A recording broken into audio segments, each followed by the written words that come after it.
Eu quero compartilhar uma palavra com você. Então eu queria te pedir que você abrisse a sua Bíblia, se você pode, em Atos capítulo 3, do verso 1 ao verso 8. Esse vai ser o texto que vai ajudar a gente essa noite. E eu tenho certeza que Deus vai falar com você. Você que ainda não fez isso, eu vou te dar mais uma oportunidade. Irmão, de verdade, você precisa fazer isso. Compartilha esse link com alguém. Compartilha esse link agora, onde você está. Envia para o maior número de pessoas. Eu estou com muita expectativa sobre essa palavra. E a minha expectativa, em algumas palavras, não tem nada a ver com estar bem preparado, mas tem a ver com o quanto Deus falou comigo enquanto eu lia o texto, enquanto eu entendia algumas coisas de Deus. Então eu fui tocado por esse tempo com Deus. Enquanto lia esse texto, eu queria de verdade que o maior número de pessoas pudesse ter acesso a isso, porque tem muita gente que está caída e não sabe por quê. Essa noite você vai descobrir. Então compartilha com todo mundo. Atos capítulo 3, do verso 1 ao verso 8. A gente vai ler junto. Se você não tem a sua Bíblia, a gente lê junto aqui. Certo dia, Pedro e João estavam subindo ao templo na hora da oração, às 3 horas da tarde. Estava sendo levado para a porta do templo, chamada Formosa, um aleijado de nascença, que ali era colocado todos os dias. Verso 2: para pedir esmola aos que entravam no templo. Vendo que Pedro e João iam entrar no pátio do templo, pediu-lhes esmola. Pedro e João olharam bem para ele e então Pedro disse: olha o que Pedro diz para ele: olhe para nós. Irmão, antes da gente continuar, existe uma verdade que eu e você a gente precisa entender. Talvez isso seja um dos grandes mal da minha geração. Às vezes a gente acha que o nosso problema, ou a nossa dificuldade, a nossa paralisia é uma só. Eu vim te falar uma coisa: você não tem só uma área da sua vida, uma paralisia na sua vida. Você não tem só uma área da sua vida que você nunca desenvolveu. Você tem várias. Mas sabe qual é o problema nosso? É que à medida que a gente vai caminhando com Deus, e a gente, ao invés de olhar para cada nova oportunidade um milagre, a gente fala: com Deus eu venço um negócio aqui, daqui a pouco já tem outro. Eu fico bom numa área, daqui a pouco já tem outra para eu poder lidar. Irmão, o nome disso é vida. O nome disso é vida. E crescer e se desenvolver na graça e no conhecimento de Deus, irmão, não vai te livrar de dia após dia. Você tem que lidar com algumas paralisias suas. Mas com Deus a diferença é que a gente sempre tem a oportunidade de vencer definitivamente. Deus não está preocupado em colocar um band-aid na sua dificuldade para que você possa continuar vivendo a sua vida. Deus não está preocupado em dar um jeitinho na sua vida para que você simplesmente viva mais uma semana. Evangelho, a gente sempre fala isso aqui: evangelho não é remendo, é renovo. Evangelho não é um jeitinho para você poder viver a próxima semana. Evangelho é a transformação da sua vida. Mas parece que a gente não consegue entender isso. E é sobre isso que eu quero falar essa noite. Então o texto diz: olhe para nós. Percebe que aquele homem, ele não tem só dificuldade de andar, ele tem dificuldade de olhar. Aquele homem, ele não tem só, o problema dele não é só que ele era paralítico. O problema todo é que a paralisia que ele tinha descoberto que ele nasceu estava levando a ele a ser alguém que já não conseguia olhar mais. Só diz: olhe para mim para quem não está olhando para mim. Aquele homem estava acostumado a ficar de cabeça baixa, só pedindo uma esmolinha para esse aleijado, uma esmolinha para esse aleijado. Sabe qual é o problema, irmão? Enquanto você não entende que as paralisias que você vai descobrindo na sua vida, você precisa romper, vencer, receber o seu milagre, para que as outras áreas possam se desenvolver. Ou às vezes Deus aponta algumas paralisias nossas para a gente poder perceber que tem outras áreas também que já poderiam estar se desenvolvendo. Mas a gente fica: mas é que eu não sei andar. Talvez também não seja para eu aprender a ver. Eu já não sei andar, talvez realmente não seja para mim ter a visão. Então Para aquele homem, a visão não servia para nada, a não ser olhar para a sua própria dor e o tempo inteiro falar: eu sou um pobre aleijado, alguém me ajuda. Eu sou um pobre aleijado, alguém me ajuda. Ele não sabia nem para quem ele estava esticando a mão, ele não sabia nem quem era a pessoa que ia ajudar ele. Ele só estava ali, acostumado a olhar para as suas debilidades e falar: tadinho de mim. Esse é quase que o quadro da minha geração. Dia após dia, pessoas que num dia estão completamente apaixonadas por Jesus, no outro estão olhando para as suas debilidades, estão falando: alguém me ajuda, alguém me tira daqui. O homem olhou para eles verso 3, com atenção, esperando receber deles alguma coisa. Disse Pedro: não tenho prata nem ouro, mas o que eu tenho, isso eu lhe dou. Em nome de Jesus Cristo, o Nazareno, ande. Segurando-o pela mão direita, ajudou a levantar-se, e imediatamente os pés e os tornozelos do homem ficaram firmes, e de um salto pôs-se em pé, e começou a andar. Depois entrou com eles no pátio do templo, andando, saltando e louvando a Deus. Até aí, é isso? Até aí. Olha que interessante, o texto diz que aquele homem ele era um paralítico de nascença. Ele era diferente de alguns outros paralíticos da Bíblia, mas aquele homem, ele nunca tinha dado um passo estável na vida. Aquele homem não sabia o que era dar um passo firme na vida, ele nasceu naquela condição. E porque ele nasceu naquela condição, algumas pessoas olharam para aquele homem e falaram: rapaz, está aí alguém que precisa de ajuda. E aí então o texto diz que algumas pessoas levavam ele todos os dias. Não eram alguns dias, não era uma vez na semana, eram todos os dias à porta do templo. Eu não sei você, mas alguns amigos meus, eu acho que não me levariam todos os dias na porta. Eu acho que eu não levaria alguns amigos meus todos os dias à porta e teria como um compromisso levar ele todo dia e buscar ele todo dia. Até porque parece que quem levava aquele homem todos os dias à porta não estava muito preocupado que ele fosse curado. Não estava muito preocupado que ele tivesse um encontro com um milagre. Não estava muito preocupado que ele pudesse de alguma forma ser curado da sua condição. Parece que quem levava ele todo dia estava na verdade mais preocupado em manter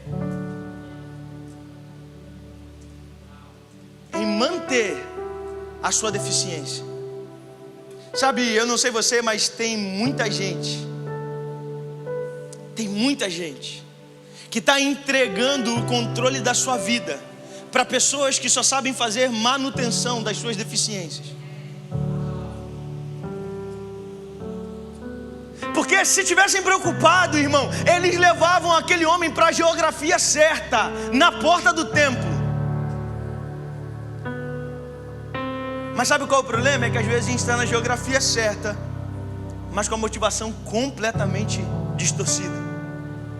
Às vezes a gente está na casa de Deus, na geografia certa, no lugar certo, na hora certa, com as pessoas certas. Mas sabe qual é o problema? É que a gente está no lugar do nosso milagre, vendo a falta do outro, querendo usar a falta do outro para que eu possa sobressair sobre ele.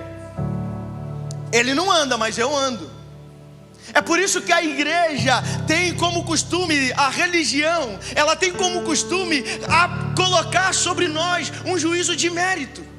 Eu falei sobre isso aqui domingo.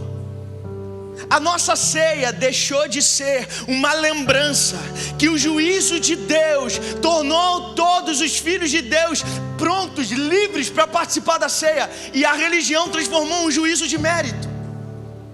Então eu olho para o lado para ver quem está tomando, porque eu conheço a vida dela. E aí por várias vezes eu falo: não vou naquela igreja, porque naquela igreja fulano toma ceia. Irmão, fulano toma ceia porque você toma ceia.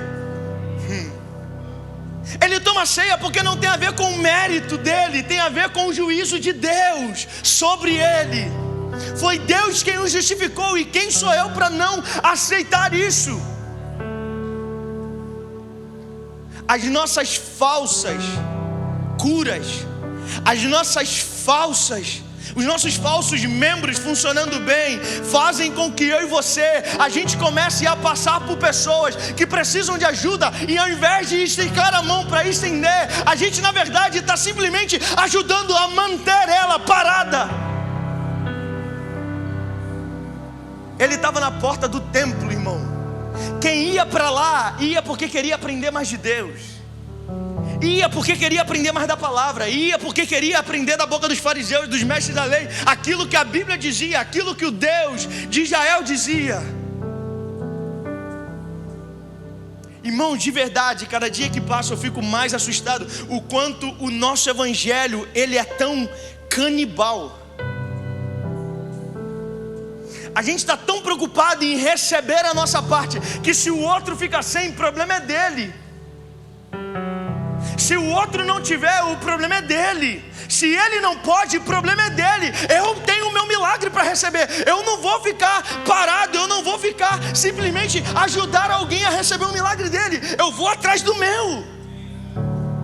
Então cada vez mais a gente tem nossas reuniões, onde a gente não está como corpo. A gente está na verdade, cada membro tentando salvar o seu. Cada um tentando receber a sua cura, e se o outro receber, o problema é dele, porque eu tenho o meu para receber.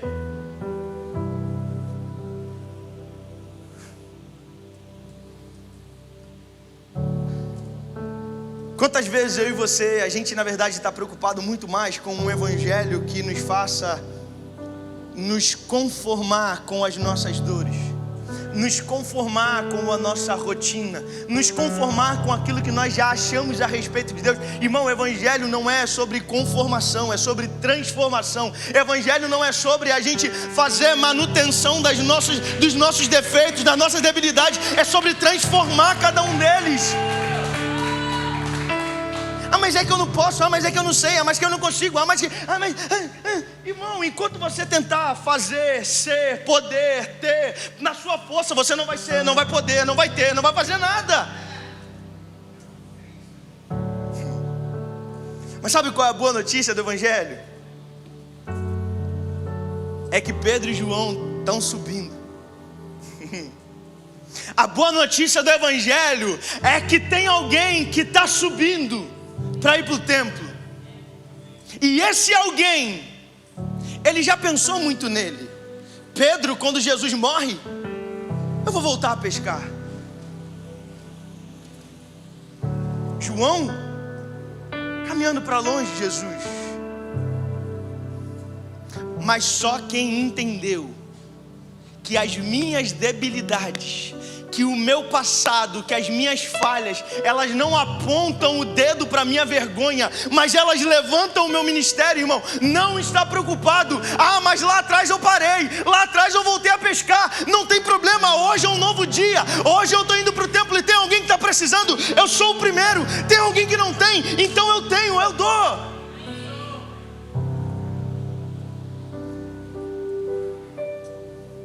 Pedro e Tiago estão subindo, Pedro e João estão subindo. E o texto diz que ele pedia esmola para quem chegava naquele lugar. Sabe, ele estava acostumado, aquilo ali já virou um comércio, um negócio, já mantinha ele. E estava tudo certo. Aquele homem, ele já não se preocupava mais em receber um milagre. Tanto que o texto diz que ele estava ali para poder pedir uma esmola. Ele não estava na porta do templo para pedir um milagre. Ele não estava na porta do templo porque ele acreditava na fé daqueles que estavam lá dentro. Ele estava lá porque eles eram bonzinhos e davam um dinheirinho que ajudava a manter ele.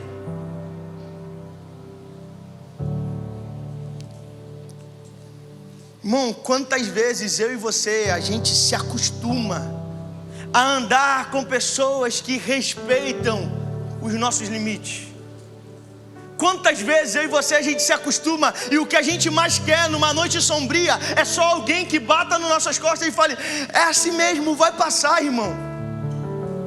Às vezes a gente se alegra mais com alguém que bate nas nossas costas e diz: vai passar, do que a gente está no lugar certo, na hora certa, com a pessoa certa, sendo ministrado sobre cura, e a gente está: será que é comigo?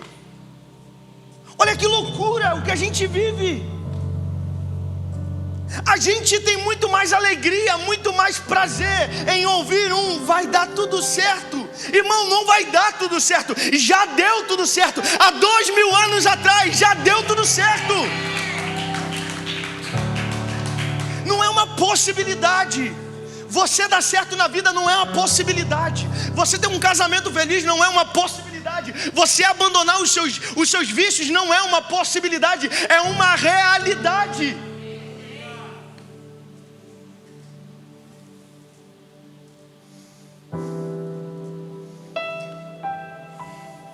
Pedro e João, então, ao verem aquele homem pedindo esmola, eles veem que na verdade o que aquele homem queria não era uma esmola, ou o que aquele homem precisava não era uma esmola.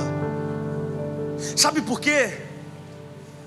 Porque Pedro descobriu que o que mantinha a vida dele não era o dinheiro que ele recebia na sua companhia de pesca antes de Jesus. Pedro sabia que o que sustentou ele no pior dia, na pior noite da vida dele, não foi o dinheiro que ele tinha na conta e os peixes que ele tinha na rede. O que sustentou ele foi o Jesus que chamou ele e já tinha banquete preparado para ele. Ele sabe, no homem que tem as suas debilidades, ele não precisa de nada para poder manter, a não ser Jesus. Então é por isso que Pedro, ao olhar para aquele homem, ele consegue rapidamente fazer um diagnóstico. E é engraçado porque o diagnóstico que Pedro faz não é um diagnóstico como a gente às vezes faz. Eu me lembro quando eu machuquei o meu joelho, eu rompi o ligamento cruzado, menisco, fraturei tíbia, tudo no mesmo dia, na mesma jogada. O joelho inteiro foi embora.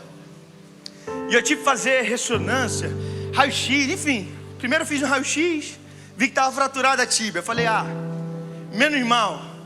Aí depois eu fiz a ressonância. Aí na ressonância eu vi que não tinha só fraturada a tíbia, tinha ido o menisco, tinha ido o ligamento também. Mas sabe qual é o problema?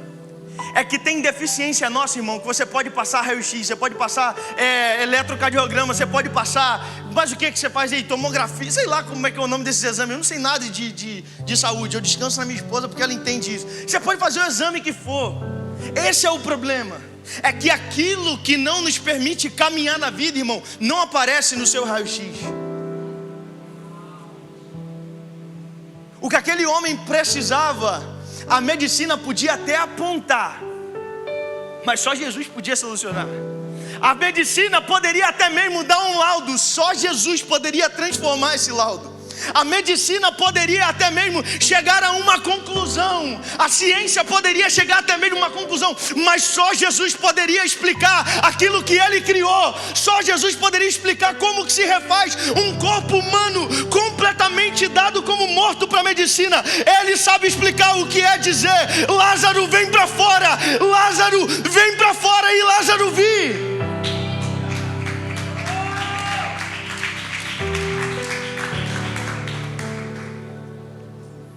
Irmão, eu não sei você, mas se tem uma coisa que eu não gosto, é gente que respeita os meus limites. De verdade, uma vez eu ouvi essa pregação e nunca mais. Eu respeitei pessoas que respeitavam demais o meu limite. Gente que está o tempo inteiro, tá bom, vai passar, é assim mesmo. Bom, se é assim para você, tudo bem. Você quer viver assim? Tá tudo certo. Só não me obriga a viver assim. A verdade é que Pedro e João entenderam o que ele precisava e falaram para aquele homem: ei, olha para a gente. Antes de Deus trazer movimento para a sua vida, e a sua vida começar a andar, e você fala assim: uau, estou me movimentando. Deus primeiro quer te dar visão de para onde você está indo. Não adianta, não, eu quero correr para onde? Não sei, eu quero correr, porque eu quero que Jesus me toque e eu comece a correr. Mas correr para onde? Para fazer o quê? Não sei, eu quero ser louco por Jesus. Tem um monte de gente cansada, porque correu sem visão.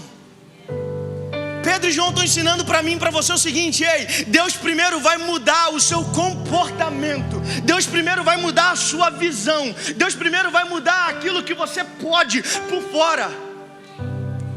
Olha que interessante, Davi foi ungido rei, Davi era rei, mas Davi não estava sentado no trono. Davi começa a sua vida de rei servindo a Saul, que era o rei. Leandro, como é que funciona isso então? Então ele é rei, mas está servindo o rei, então ele não é rei. Não, ele é rei porque ele já tinha sido ungido, Deus já havia declarado ele rei. Então esse homem já havia sido declarado nos céus completamente curado, mas ele ainda não estava. Deus já havia prometido uma família abundante, uma família perfeita, uma família amável. Deus já tinha prometido para você. Deus já tinha prometido seu ministério, Deus já tinha prometido sua família, Deus já tinha prometido o lugar que você ia morar, já tinha prometido a vida que você ia ter. Deus já tinha prometido tudo. Mas eu não sei se você lembra, Davi era pastor de ovelha. E pastor de ovelha geralmente não se relaciona muito com gente, a não ser com outros pastores. Mas mesmo que ele se relacione com outros pastores, a maioria do tempo dele ele se relaciona com ovelhas. Então agora você pega alguém do mato, do campo, que só mexe com ovelha, que só está acostumado a ter uma vida rude, e coloca ele sentado num trono para poder fazer ele governar sobre a nação que representa o governo de Deus. Vai dar ruim. Esse é o problema. A gente fala: Leandro, eu já sei meu chamado, eu já entendi o motivo pelo qual eu vivo. Leandro, eu já sei que Deus quer uma vida para mim, mas eu não vi nada mudando. Irmão, primeiro Deus vai mudar o seu comportamento, a sua visão. Então para Davi agora ele começou a ver que aquilo que ele ia começar a dar ordem não eram mais animais, eram pessoas. Davi precisava trocar as suas vestes, precisava trocar a forma como ele falava. Davi precisava começar a entender sobre a administração de problemas, resolução de problemas. Então tem gente que já sabe que vai sentar. Então a questão não é se você já sabe o que Deus vai fazer na sua vida. Qual que é meu chamado? Irmão, você pode descobrir o seu chamado. Se você não estiver preparado, se você não entender que primeiro Ele vai te mudar por fora, irmão, você vai ser mais um revoltado que sabe o seu chamado e não sabe o que fazer com ele, não sabe para onde ir com ele, não sabe como amar pessoas através dele, não sabe como se doar por pessoas. Então você vai usar o seu chamado para que você apareça, para que você cresça, para que você ganhe, para que você fique famoso, para que você seja próspero, para que você. E onde é que está Deus nessa equação? Onde é que está o próximo nessa equação?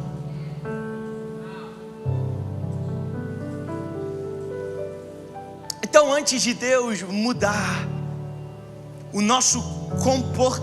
a nossa visão, a nossa situação, Ele quer mudar a nossa visão. Olha que interessante. Pedro e João falam para aquele homem: olhe para cima. Às vezes a gente tem um pouco de dificuldade com o evangelho que fala a gente olhar para cima. Na verdade, alguns têm até resistência a respeito de um evangelho que o tempo inteiro parece ser só: tudo é prosperidade, tudo é para cima, tudo é tudo. Quando Deus cria a terra, Ele cria um ser humano, e esse ser humano é chamado Adão. Adão não é um nome próprio. Adão, na sua origem, se chama antropo. E antropo significa aquele que foi feito para olhar para cima. Só que Satanás, ele é tão sujo que ao invés de fazer o homem olhar para cima, o tempo inteiro ele está querendo a gente fazer olhar para baixo. Deus está falando: eu te criei, tem um paraíso à sua disposição, você tem acesso a tudo. Aí está Satanás: eu acho que daquela árvore ali você não pode comer não. Eu acho que você não é igual a Deus não. Eu acho que você tem que fazer para ser igual a Deus. Eu acho que você tem que ter para ser igual a Deus. Eu acho que você precisa fazer alguma coisa para poder ser igual a Deus. Satanás tira a visão de um jardim pleno, perfeito, uma vida plena de paz, de alegria, e coloca exatamente naquilo que falta. E aí a gente começa a trazer aquilo que às vezes aparentemente nos falta. Porque aquele homem, ele já era curado. Aparentemente, ele ainda estava paralítico. Eternamente, já era curado. Aqui é a loucura da fé. E aqui eu termino, a banda pode subir. Preciso acabar esse culto cedo, em nome de Jesus. Aqui é a loucura da fé. Hebreus vai dizer que a fé é tornar visível aquilo que ainda não se vê. Então a fé é tornar real aquilo que não existe, aquilo que eu não vejo, não toco, não sinto, não consigo mensurar. Então a fé, ela torna real. E se a vida do crente é uma vida de fé, logo o nosso real não é o que eu toco, não é o que eu sinto, não é o que eu posso mensurar, não é o que eu posso cheirar. Mas Leandro, eu estou sentindo o cheiro da morte batendo a porta da minha família. É câncer. Minha família inteira já morreu de câncer. Meus avós, tataravós, pai, bisavó, trilha-avó, não sei nem o nome que se dá para depois disso. Eu estou sentindo o cheiro de morte, Leandro, porque todo mundo da minha família morreu desse jeito.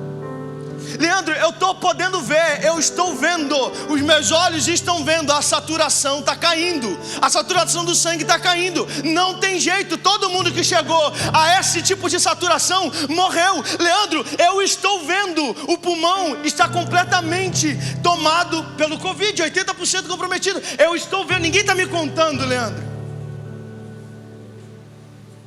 Mas, para o crente, aquilo que eu sinto, aquilo que eu posso ver, não é o real. O real é o que eu ainda não vi. O real é aquilo que eu ainda não experimentei. O real é aquilo que eu ainda não consegui mensurar. Esse é o meu novo real. Então a fé não é um simples anular essas realidades, mas é dizer para essas realidades que elas, apesar de existirem, não são reais. O que é real? É o que eu não vejo, é o que eu não posso tocar, é o que eu não posso mensurar. Isso é real. Mas a gente olha e fala, parece teologia da prosperidade. Irmão, isso não é teologia da prosperidade, isso é Bíblia, isso é teologia saudável. Mas a gente prefere, eu prefiro me apegar àquilo que eu vejo. Então você não vai andar por fé. Mas sabe o que é? É que a gente vai fazer o quê? Vai anular a ciência? Então, irmão, você não vai anular a ciência. Você vai tomar um remédio. Você vai tomar um remédio. Você vai fazer a cirurgia. Mas apesar do que você vê, do que você toma, do que você sente, eu já sou curado. Essa é a realidade. Então se o plano de Satanás é fazer a gente olhar para baixo, Leandro, o que eu preciso fazer para ter uma vida saudável? Irmão, despotencialize a terra da sua vida. Leandro, parece que o tempo inteiro eu estou sendo pressionado, parece que o tempo inteiro eu sou amassado, parece que a minha vida nunca vai entrar em ordem. Eu saio de um problema entre outro, eu saio de uma dívida entre outra, eu saio de um relacionamento entre outro, e tudo sempre está dando ruim. Irmão, comece a despotencializar a terra, irmão. O seu problema não está no 5º casamento que deu errado. O seu problema não está com esse homem que você está agora, e nem o seu marido é. O seu problema é dentro de de você. É você que tem necessidade demais, tem vontade demais. Mas se você beber da fonte da água viva, que sou eu, você nunca mais terá sede. O seu problema nunca mais será relacionamentos, porque na eternidade os seus relacionamentos são saudáveis. Na eternidade você tem um marido que te ame. Então despotencialize a terra. Despotencialize a terra. A terra está tendo muita força ainda, está fazendo muita pressão ainda, está te abatendo muito ainda. Comece a trazer realidades do céu. Aquele homem que estava sentado, de cabeça baixa, com a mão esticada, pedindo uma esmola, levantou os olhos. Ele deu o primeiro passo, irmão. Ele falou: eu estou preparado, eu já dei o primeiro passo, eu já olhei, a esperança já nasceu. Eu que antes só olhava para baixo, agora eu olho para cima. Eu que antes só fazia o que o mundo me pedia, só vivia comprimido e nada me fazia olhar para cima. Sou completamente impossibilitado de andar. Pessoas me levam, fazem negócio a respeito de mim. Pessoas estão o tempo inteiro me prendendo psicologicamente. Sabe, aquele homem estava talvez como muitas pessoas agora, preso numa prisão dentro de si mesmo. Aquele homem não tinha o direito de acordar um dia e dizer: hoje eu não estou a fim de ir para frente do templo.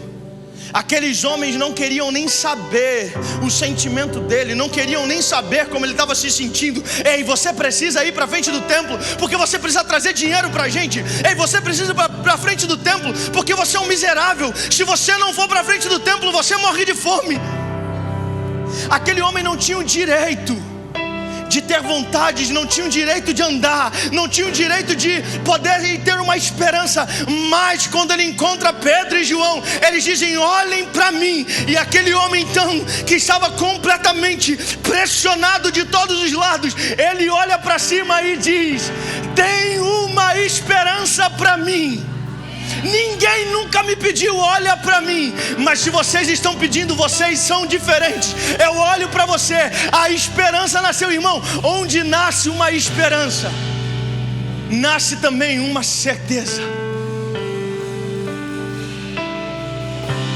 Se a sua esperança não te leva a uma certeza, no máximo você é um bom otimista.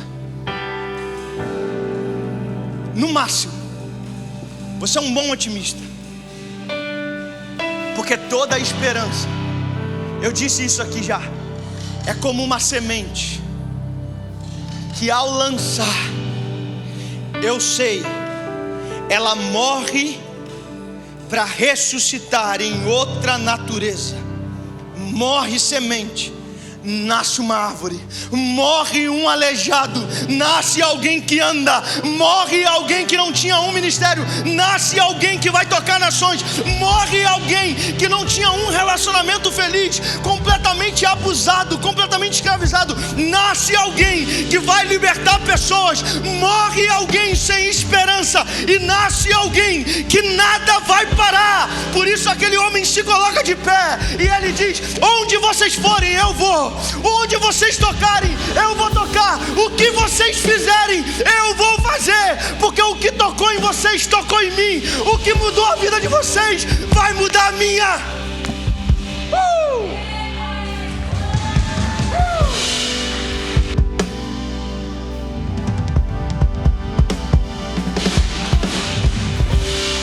Irmão, coloque-se de pé no seu lugar, eu quero orar com você.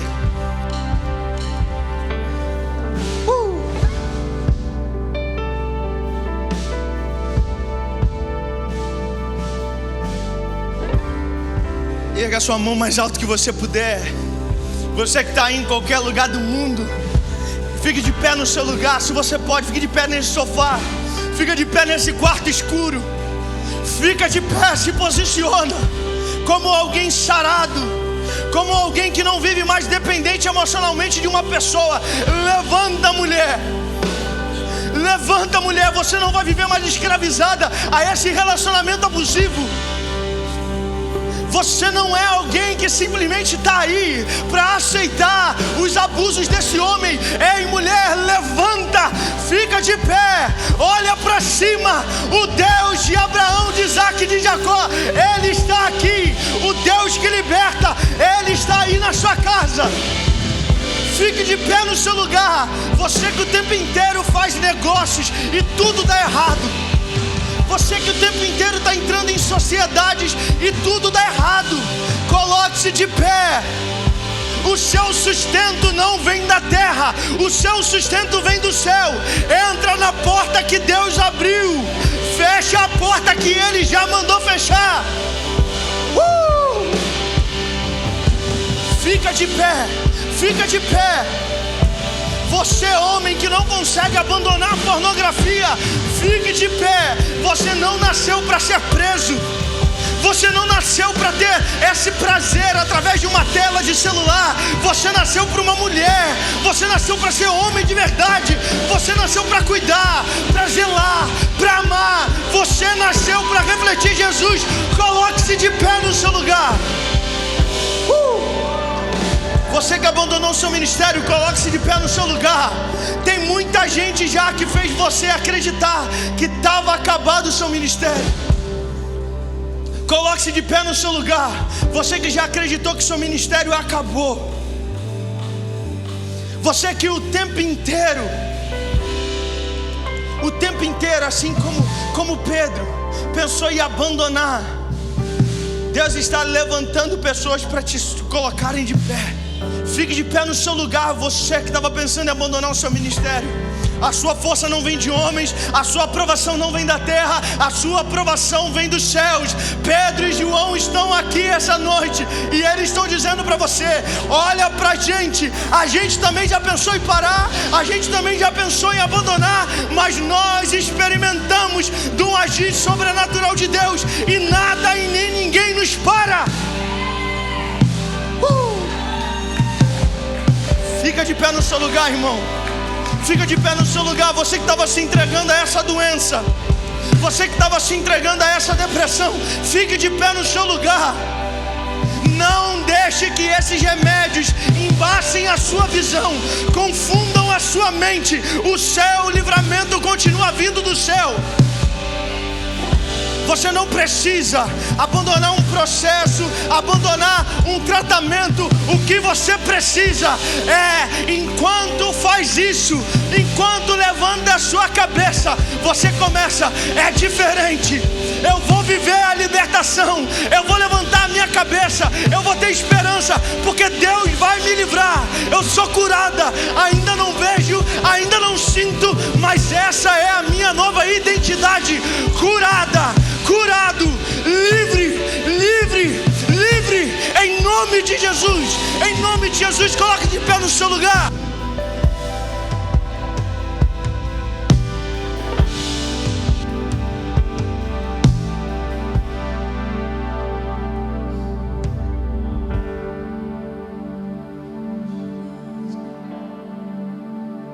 Você é em nós, a viva esperança.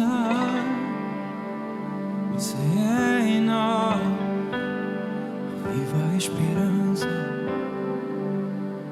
Você é em nós, a viva esperança. Você é em nós, a viva esperança. Você é em nós, a viva esperança. Você é em nós, a viva esperança. Você é em nós, a viva esperança. Esperança, esperança, oh. A viva esperança. Você é em nós, a viva esperança. Você é em nós, a viva esperança. Você é em nós, a viva esperança. Oh, esperança. sei seu nome.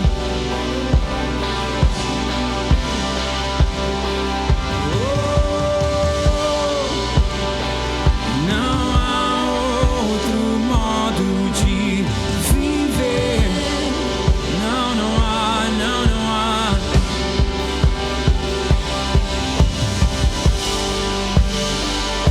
Esperança, ainda sei seu nome.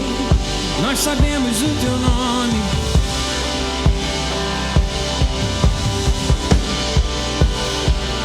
Não há outro modo de viver.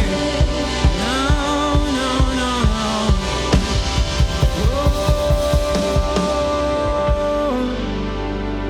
Oh, esperança, ainda sei seu nome, seu poderoso nome.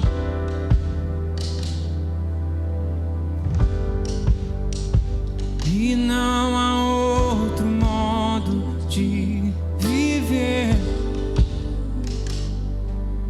Oh, lará, lará. Esperança, ainda sei seu nome.